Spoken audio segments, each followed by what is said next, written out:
প্রিয় ষষ্ঠ শ্রেণীর শিক্ষার্থীরা, শুভেচ্ছা নিও। আজকে আমি তোমাদের বাংলা বিষয়ের নতুন বই চারুপাঠ থেকে গদ্য তৃতীয় অধ্যায় তোলপাড় এর কর্ম অনুশীলনের সমাধান করে দেব। প্রথমে তোমাদের বলবো, যারা আমার চ্যানেলটি সাবস্ক্রাইব করো নাই তারা আমার চ্যানেলটি সাবস্ক্রাইব করবে এবং আমার সাথে থাকবে। তাহলে চলো আমরা ক্লাস শুরু করি।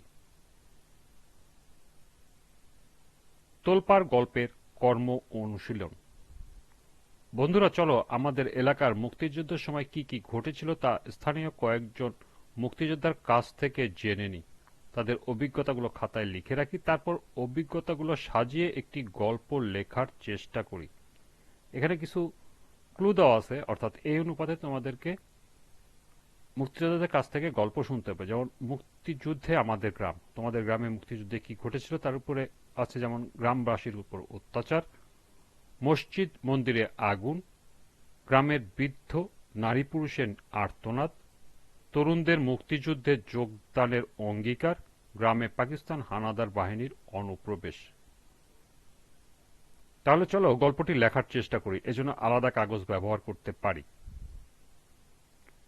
ভোররাতে হাফিজ ভাই খবর নিয়ে এলেন পাকিস্তানি হানাদার বাহিনী 2-1 দিনের মধ্যে গ্রামে হানা দিতে পারে। খবরটি শুনেই গ্রামে বিভিন্ন রকম প্রতিক্রিয়া শুরু হলো। এটা হলো গল্পের শুরু। তোমরা গল্পটি এভাবে শুরু করতে পারো, অথবা তোমাদের নিজের ইচ্ছা অনুযায়ী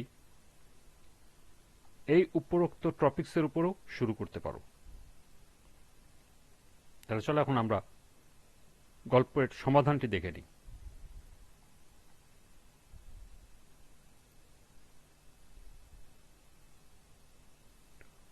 আমাদের এলাকার এনাম চাচা, এলাকা জুড়ে এনাম চাচা অন্য একটি পরিচয় রয়েছে, তা হলো তিনি 71-এর স্বাধীনতা যুদ্ধে অংশ নিয়েছেন। আমি চাচার কাছে জানতে চাইলাম, আচ্ছা চাচা, আপনি তো সরাসরি মুক্তিযুদ্ধ করেছেন, তখনকার কোনো ঘটনা যদি বলতেন। চাচা তখন বলতে শুরু করলেন, আমি তখন ক্লাস 8-এ পড়ি। খুব একটা বড় না হলেও তখনকার পরিস্থিতি পুরোপুরি বুঝতে পারতাম। আমাদের স্কুলের শিক্ষকরা দেশের চলমান অবস্থা নিয়ে বেশ কথাবার্তা বলতেন। আমাদেরকে দেশের জন্য সবসময় জাগ্রত থাকতে বলতেন।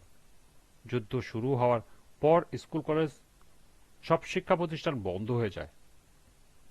তখন আমার সঙ্গে যারা পড়তো তাদের অনেকেই মুক্তি সেনার খাতায় নাম লিখিয়ে ট্রেনিংয়ে চলে যায়। আমি তখনও যেতে পারিনি, কারণ তার কারণ হলো আমাকে পরিবার থেকে যেতে দেওয়া হচ্ছে না, বয়সে ছোট বলে। কিন্তু আমার আর ঘরে বসে থাকতে ভালো লাগছিল না।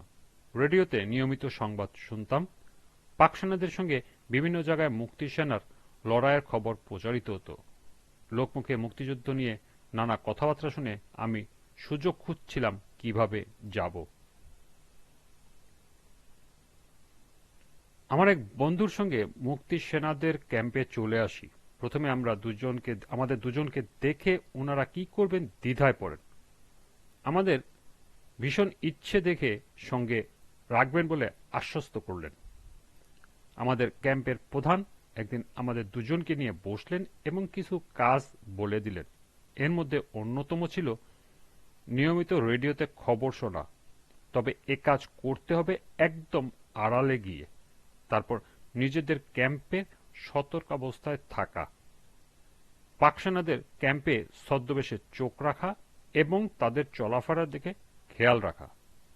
আমরা আমাদের উপর আরোপিত কাজ করে যেতে লাগলাম। একদিন একা আমি পাক বাহিনীর একটি ক্যাম্প দেখে আসার জন্য গেলাম। ছোট বলে ওরা আমাদের উপর তেমন নজর দিত না। দেখা শেষ করে ফিরব এমন সময় এক পাক সেনার সামনে পড়ে যাই। আমাকে জিজ্ঞেস করে, এখানে কি করি? আমি উত্তরে হাত দেখিয়ে বললাম, দোকানে গিয়েছিলাম খরচ আনতে, কিন্তু দোকান বন্ধ পাই। সেদিনের মতো বেঁচে যাই। এর কিছুদিন পর আমি আবার পাক সেনাদের ক্যাম্পে যাই। দূর থেকে ওদের আলাপ পুরোপুরি শোনা যাচ্ছিল না। আমি আরেকটু কাছে গিয়ে আড়ি পাতলাম। ওরা সবাই মিলে আলাপ করছিল কিভাবে বাঙালিদের শেষ করে দেবে, কিভাবে হত্যা করবে, কোথায় কিভাবে অপারেশন চলছে ইত্যাদি। আলাপের এক পর্যায়ে শুনতে পেলাম ওদের একজন বলছে, আগামীকাল আমাদের ক্যাম্পে অপারেশন। ওদের অপারেশন প্রতিহত করতে আমাদের প্রস্তুতি চলতে লাগলো। এদিকে আমি ও আমার বন্ধু পাক সেনাদের ক্যাম্পে গিয়ে তাদের অবস্থা দেখে আসি। রাত ৩টা, চারিদিকে নিস্তব্ধতা, কোথাও কোনো সাড়া শব্দ নেই। দূর থেকে ভেসে আসছে ঝিঝি পোকার ডাক। হঠাৎ করেই গুলির আওয়াজ এসে কানে বাজে। বুঝতে আর বাকি নেই ওরা এসে গেছে আক্রমণ চালাতে। আমরা আমাদের কৌশলী অবস্থান থেকে দেখার চেষ্টা করছি ওরা আক্রমণ করেই যাচ্ছে, কিন্তু আমাদের থেকে কোনো রকম পাল্টা আক্রমণ না পেয়ে মনে মনে বেশ খুশি হয় পাক সেনারা।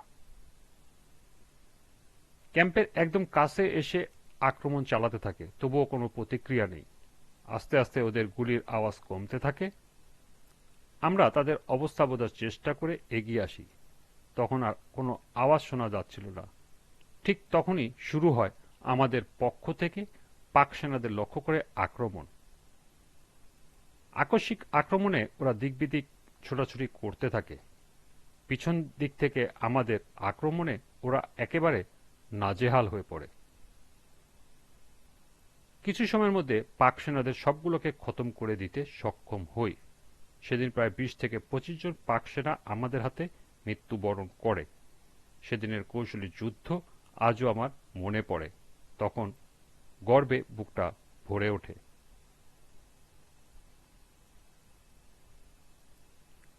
এই ছিল এই কর্ম অনুশীলনের সমাধান।